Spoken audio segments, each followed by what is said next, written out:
So guys, just like I expected, I've received several emails regarding the quadratic formula.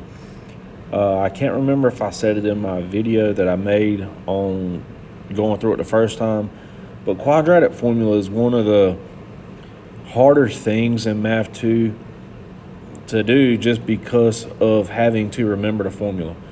Okay, so if you don't know the formula, one, you can't do it. Two, it's a whole pile of steps in it. Okay, so I introduce you to it, but I try and cheat it, if you want to call it that, by knowing what solutions are. Okay, so a solution is the x value where your graphs intersect. All right. Another solution, or way you can think of a solution, is when you evaluate x values, it makes a true statement. Okay. So when you plug in x, it makes true statement. All right. So what I'm going to try and do is I have both of these questions and I'm going to show you what I mean by that. Now, for the one on the left, so again, find the solutions to the following equations using the quadratic formula. Now, again, the people who make a test, when I make a test and I say, oh, hey, use quadratic formula, you do not have to use it, right? I don't care how you get your answer. I just don't want you to copy off someone else's paper or use the internet and say, hey, solve this, or use one of those apps for your phones. All right, solutions, if you know the concept of what a solution is, it's really not that bad. So, again, I suggest you try and do it by graphing. You have an equation on the you have a piece on the left separated by an equal sign, and then you have a piece on the right. So what I do is I take everything that's over here on the left and I put it in the y equals, and I take everything over here on the right and I also put it in a new y equals. All right, so y equals x squared plus 2x minus 1. I get to where I see the equal sign, and I'm going to stop, and I'm going to start a new y equals. And I'm going to type everything I see on the right side of the equal sign. My answer, again, is the x value where the graphs intersect. So if I look here, I can see the red and blue graph touch here, and the red and blue graph touch there. So these intersect at -3, 2, and 1, 2. Again, the only thing I'm concerned with is the x values for solutions. So here my answer will be -3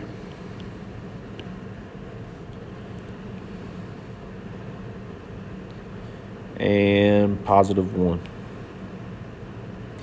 All right, so that's how you can do it by graphing.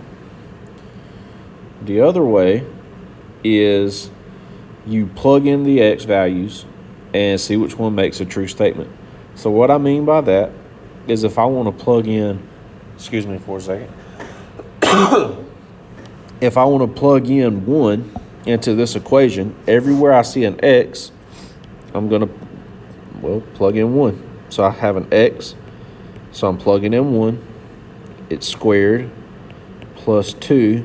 I have an x, so I'm plugging in 1 minus 1 equals 2.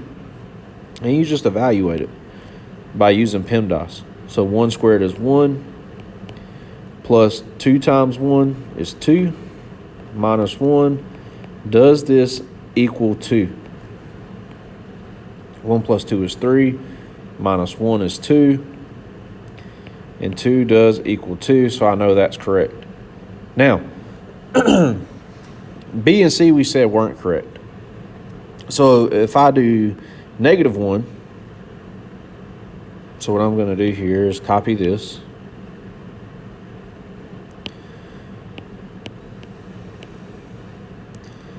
And again, I'm just going to change this positive 1 to a negative 1.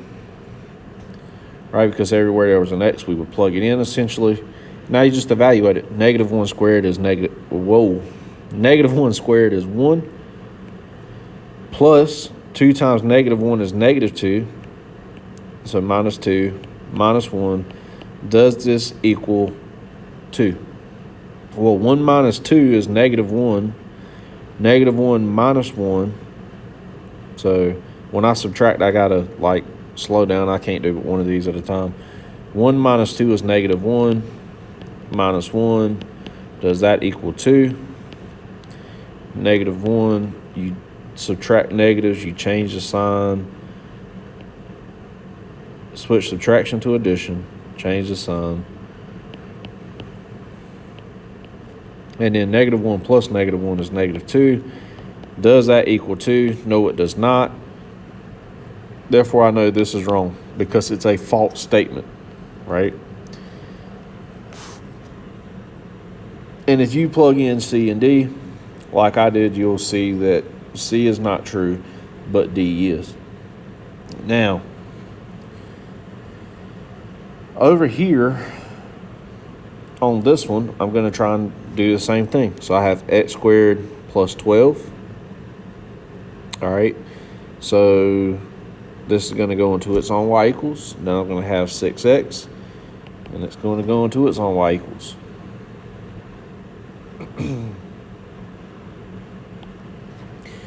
So y equals x squared plus 12. And then I have y equals 6x. And if I look, they get really close to touching.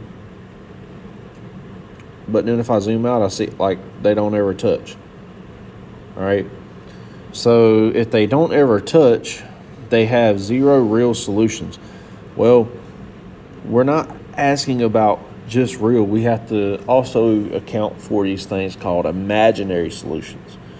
Okay. Now, imaginary solutions are going to use imaginary numbers, which is where I comes in. All right. Now, what you just got to remember is that I equals square root of negative 1.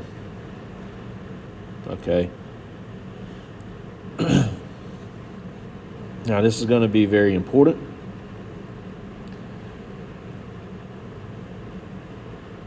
Because we're going to essentially do the same thing. We're going to have, so plug in x values and see which one makes a true statement. So we're going to have 3 plus 3i because we have x squared. So 3 plus 3i, or 3 plus I square root 3 squared plus 12. Does this equal 6 times 3 plus I square root 3? 3 plus I square root 3. I use the box method. So I have 3 I square root 3, 3 I square root 3. 3 times 3 is 9. 3 times I square root 3 is 3i square root 3. It's the same thing. And then I have I times I is I squared. Square root of 3 times square root of 3 is just 3. So I have 9 plus 6i square root 3. Now, I squared, or 3, I squared 3, or 3i squared. It doesn't matter how you write it. Well, if I know I is equal to the square root of negative 1, I can then come back in here and plug this in. whoops, and I have plus 12 equals, and I distribute, and so 18 plus 6i square root 3.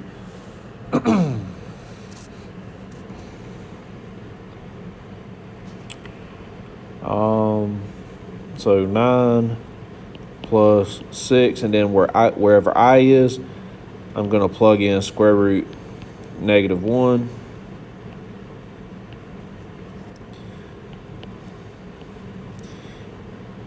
Now, a lot of you may be thinking this is a lot of work, and it really is. But on your Math 2 test, you'll have a TI-83, and it's a lot easier to do it with a TI-83 or a TI-84. And I'll show you that before you actually take your final test.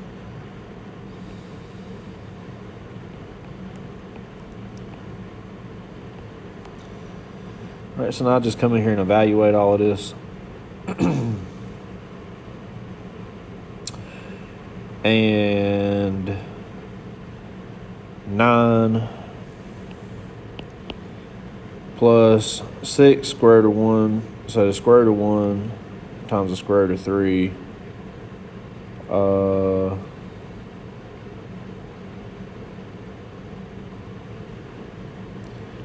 6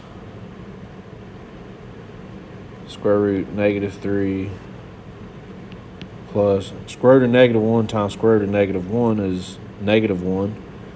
So 3 times -1 plus 12 is equal to 18 plus 6 square root -3.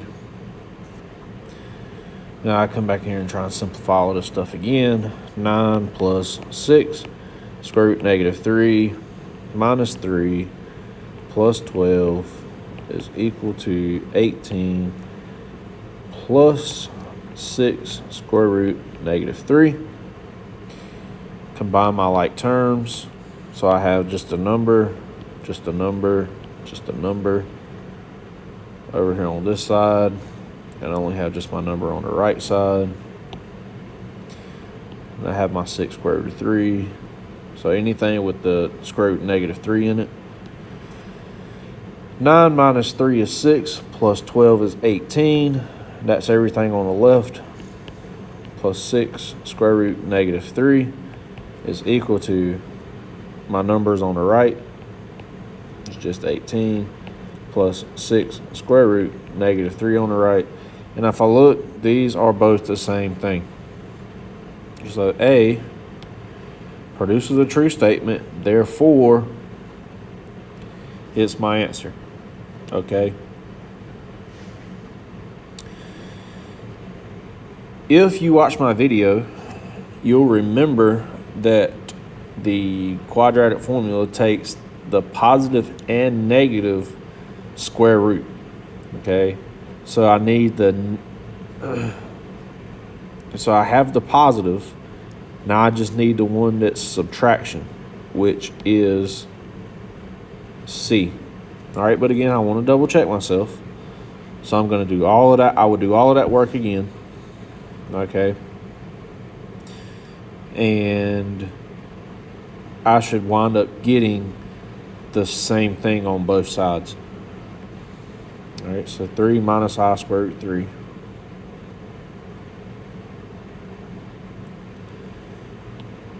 Copy this.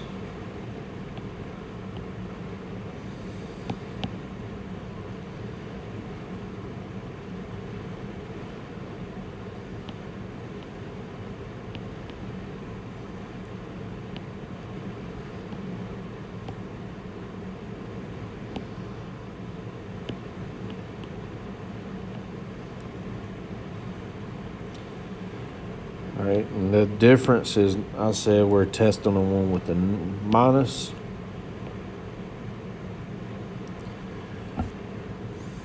Now I'm going to work through this one just a little bit quicker. because you just saw me with the positive.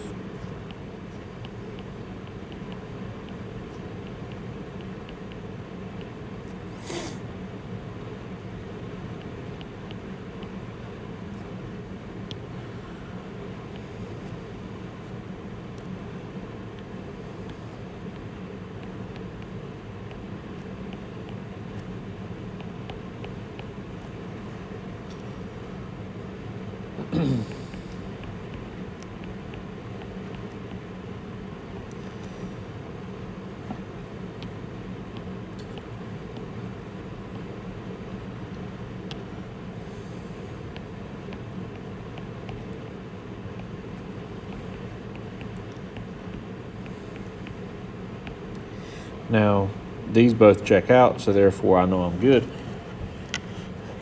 What you may see is that I didn't go all the way through and put square root of -1 for I. You don't have to do that. Sometimes I do, sometimes I don't. If you notice, 18 is the same for here. 18 is the same for here and here. Where it changes is your 6 square root -3 there. Now, these here do not have to be the same. What has to be the same is this piece and this piece must match. All right, so the left, when you plug in one answer, must match the right when you plug in an answer, and same for the bottom. Okay, so the actual numbers or results when you evaluate don't have to match. Your different evaluations that you plug in, but your left and your right must match.